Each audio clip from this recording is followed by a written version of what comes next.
I'm Lindsay. I'm Yo. And this is Liberty Tree. So the name Liberty Tree is a place that the original colonies met to a meeting of the minds, you could say, to talk about high taxation. It was an important place for people to meet for the revolution. We're not necessarily hoping to be that for the revolution, but hopefully a place where like-minded individuals who are sick of getting ripped by the government on taxes and just want to talk about what's going on in the sphere of life. Absolutely. We can just come and chat. So it's kind of like a meetup spot. Right. You can look up the history on it. I believe they met in the mid-1700s to discuss an imposing government that they didn't believe in and maybe some changes that they would like to see. So Right.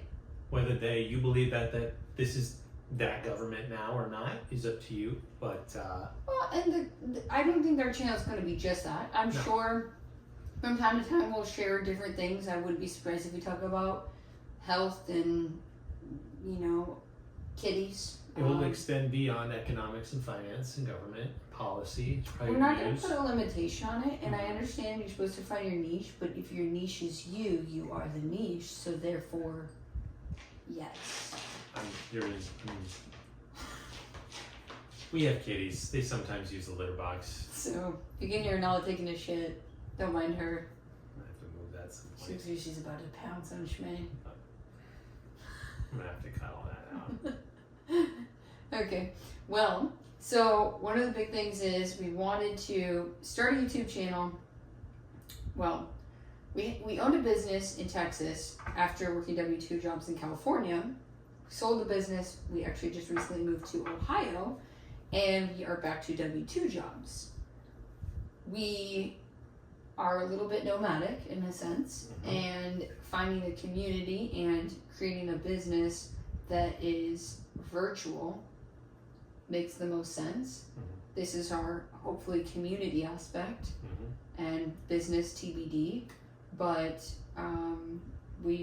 it's hard to make friends past 25, and especially when you move as often as we do at this point.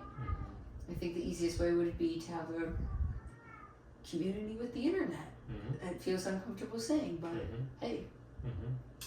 But if you like certain subjects that we talk about and want to hear more about them, or you're curious about other things, please feel free to leave comments. We love to engage and ask questions and answer questions and look deeper into things. So feel free to be a part of this community. And bear with us as we're learning, because our first video we tried to upload was an hour.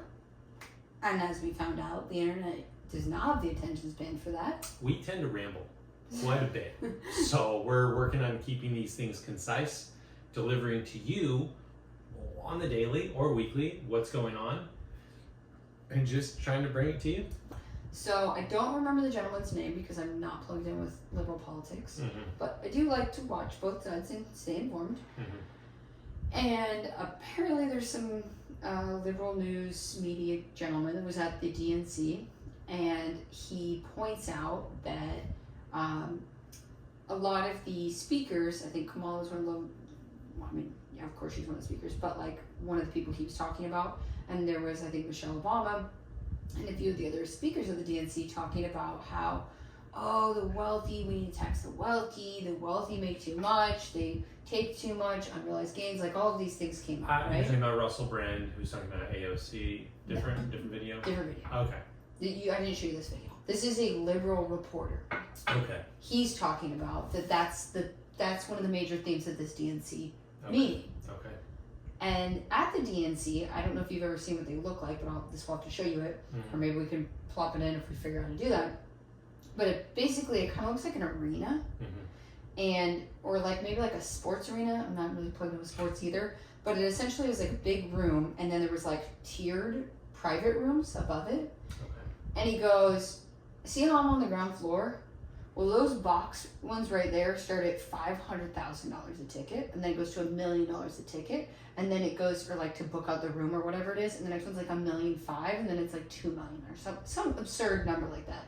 And he's like, the irony of them saying they're gonna get the wealthy in check, meanwhile the wealthy are here looking down on us, observing they're peasants saying they're going to get them in check. Mm-hmm.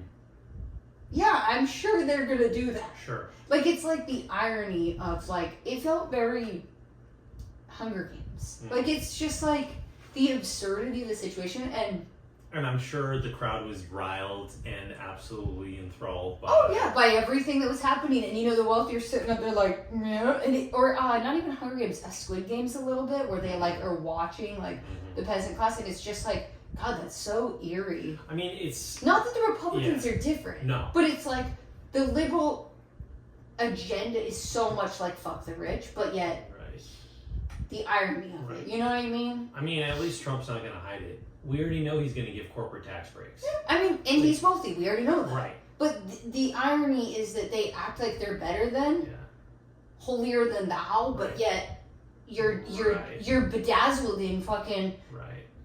I mean, like, it's so obvious that the wealth gap in America is getting worse, and it's horrible, and the upward mobility is getting worse. Well, the whole thing was like, it was like, so the gentleman that I have the video for you, he goes, you know, some people are like, wow, it took you this long to figure out, like, the wealth disparity, and it's like, yeah, it did take him that long, but be grateful that people are waking up to it, because if he wakes up and he starts doing it, and he's liberal, next thing you know, it might be on CNN. Right. Where now the CNN news reporter is sitting there and he's like, it's like light bulb comes on. You know, I mean, you and I were liberal before, and it's like you have an epiphany, like this aha moment, and you're like, whoa, yeah, we are getting fucking screwed. Yeah. And it's like, not left or right, it's wealthy and poor. And I'm sorry, but even if you make $1 million a year, you're poor relative to like this wealth gap. Like, who can just buy $1 million? If you have $1 million, you aren't buying $1 million box ticket. You're not. Well, like, so I was talking with a coworker today. Okay. And he's very, very nitpicky about time allocation, wasting time, trying to create efficiencies. And I'm like, to this guy today, I'm like, he's my supervisor, and I'm like, look, there are people in this company that make $10,000 an hour. You told him this today? Yeah. Finally? Praise. And I was like, that's X 1,000%. Their salaries are X 1,000% above the average salary in this company. Yeah. And I work for a large Fortune 500 company. It's not a great position, but It sounds like a flex, but it's actually shitty. Like, W2 jobs blow. It's not a good. It's not bad. It's not good. The freedom aspect sucks. And it like almost didn't really even register. Like, he knew it, but still he's not going to change. But when you put in an hourly wage. Yeah.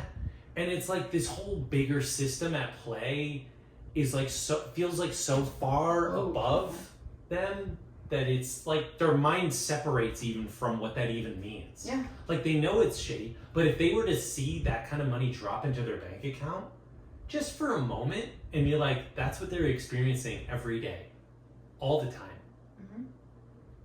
Wouldn't that be like, this is pretty fucked up? This is pretty fucked up. Yeah. Does that even, we had a disagreement today on, so in California right now, they're dealing with we might not even have time for this. Yeah, we do. Last subject. So California is dealing with, in San Francisco, there's the $950 theft rule, right? Sure some of us were aware of it. If you're not, we can link it. Well, now Gavin Newsom, who's the governor of California, wants to create more of a penalty if you do cross that threshold. And push it higher, but then actually no, he wasn't going to push the price higher, but he was going to make the penalties on theft over $950 more severe. So it's like still nothing, but then if you do it, it's going to be worse. And I was talking to Michael, and I said, well, there's a shop owner there. I think he owns a camera shop, and he said there's a coupon rate. He's going to have a little coupon. Everything in the shop is $950. Okay, yeah. $951. And if you have the coupon, then it'll come down to a regular price. So if you steal said item minus a coupon, you have broken the law. Yeah. And this guy is like, well, how does that work if it goes to the courts and they're like, that product isn't valued at $950, so we can't prosecute said individual? And I said, the price and the value are very different things. You're arguing on what the value is. Yeah. The shop is deciding what the price is. I wish we And did the, stuff on and value. the point is you broke the law. Mm-hmm. So Gavin can do whatever he wants to do, but I never followed up with how the shop is doing, if it even works or not, if other shops are doing the same. But this price to value thing is kind of an interesting topic. Anyway, I just thought that was interesting. Yeah, I mean, I don't know if it's the same story or not, but I think I heard one of, I think it was like a Quick Mart kind of thing. Mm-hmm. It was like food and even candy was like that too. Mm-hmm. Everything was like super overpriced, Oh, the really? coupon. And so, I don't know. I don't know if that's just what they're resorting to. And I mean, I don't know. I mean, until they do it and try it out, I mean, it's the dumbest thing I've ever heard. Again, with that kind of inflation though, like, again, you're looking at, are we not Mexico? Like, I don't mean to be like mean, but like you go to Mexico and it's like, oh, that'll be 10,000 pesos. Right. Well, it's going to be $1,000 for a juice. Right. So you could be prosecuted for stealing a juice. Like, Right. we are in Right. Mexico. Like, Right. California, welcome to Mexico. Like, I'm Right. not saying that in a racist way. I'm just talking about, like, in terms of devaluing the dollar and Right. what it's becoming. Right. Well, That's literally what happens to other currencies, and that's where we are. And it's like, oh, my house is $1 million. And I'm like, yeah, in California, it's actually that devalued. mm-hmm. Like, a house that's cheaper, that means the value of it, that currency there is stronger. Mm-hmm. Which is crazy. Yeah. Because it's like, California's like something to flex about, but actually it's quite the opposite. Yeah. Not to mention what you get for it. You're like, basically you're bragging about being in a third world country with a devalued currency, Right. and you're clueless to it, being like, I'm a millionaire. And I'm like, dude, I don't see in Latin American countries or other countries, or like India, what is it, the rupee? Is that what it is? It's I was trying to look up condos there the other day. Freaking the nomad capitalist guy got me thinking, okay, let's start looking at other countries. So I looked up, and a condo in US dollars is like $120,000. But in a rupee, it was like 1 million. Yeah, it's inflation. And it's inflation, and it's so devalued. And I'm like, we're heading there. Look at California. If that's our progressive state, Right. our future is everything's going to be $1 million, but like, Right. you still going to be broke though. I mean, 90% of businesses in America are small businesses. I don't know if that is factual. I'm pretty sure that's true. I'll look it up. A high amount. Well, large. It could be 70. I don't know. It's a lot. It's a more lot. than 50. Okay. Way more than 50. Okay. I'll say this. You know how a good sign that you're in a third world country? You're looking around a metro area and you can see a lot of different buildings, but a lot of them are just vacant. Or boarded up. Or boarded up. Or graffiti everywhere. Exactly. I know we've traveled. So I know what it looks like. And I'm like, well, are these businesses going to come back to America? If you look at Market Street in San Francisco, hell, you look at downtown where we live, are these businesses going to ever come back? Well, no, Is you the and I, price when affordability we ever first gonna come got back? here, this city should be cheap. Yeah. Residential is cheap. There's not good businesses. There's not a ton of value in these businesses. You and I were like, great, we're going to go start a business. We moved here.